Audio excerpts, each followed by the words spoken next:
department. Palakpakan naman po natin sila. Nakaloka sila magbibigay sa atin ng mga appetizer natin. Correct sila babae.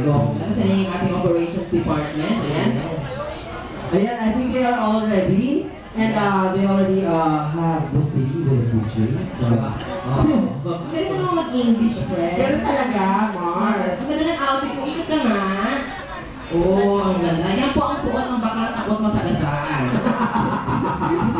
Ewan ko lang kung hindi nila ako makita sa gitna ng highway. Oo, gusto ko nakakaya. Ano ba gusto ko na batiin yun yung engineer ng Jollibee? Sir Lupo. Nakakaya ng Jollibee talaga. Diyan ako nagmula bago ko nagtrabaho. Ganito. Oh, yeah, fairness mo.